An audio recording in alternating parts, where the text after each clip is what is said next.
on that beautiful shore.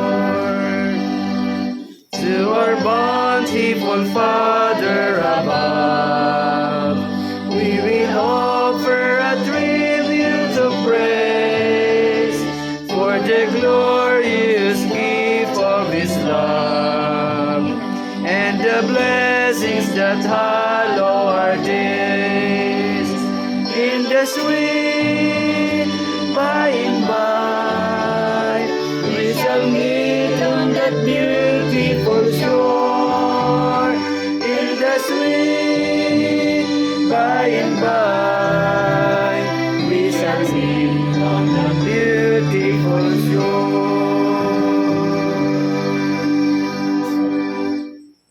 Tayo po'y manalangin. Dakilang Diyos, samang banal, makapangyarihan at mahabagin sa lahat. Kayo po ang may akda at may-ari na aming po mga buhay.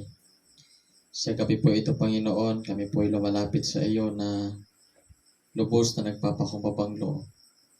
Narito po ang inyo pong mga anak o Diyos. Amin po muling itinatalaga ang pong mga sarili sa iyo. At sa gabi ito, Panginoon, sa amin pong pagpupuri, pag-aaral ng inyo pong banal na salita, na siya pong magbibigay sa amin ng kalakasan espiritual at pag-asa sa bawat isa sa amin, higit sa lahat sa pamilya ni Tio Edgar. And nawa o Diyos, ito po ay magbibigay sa amin ng katatagan at amin pong laging tinitingnan ang dakilang pagbabalik na aming pong Panginoong Yesus.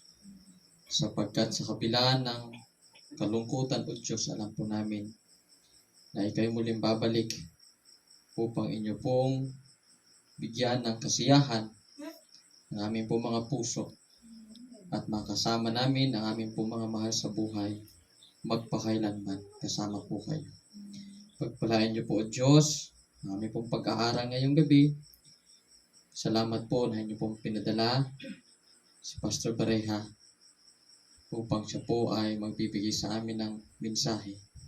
Panginoon, pagkaloob ang banal na Espiritu sa kanila at kami o Diyos, ma-bless ng inyo pong mga salita. Salamat Panginoon sa lahat. Ihanda niyo na po aming pong mga puso at isipan sa pakikinig ng inyo pong salita o Diyos. Ito pa aming samutiling kalagip ng pagpapatawad na aming mga kasalanan sa pangalan po ng Jesus. Amen.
kaya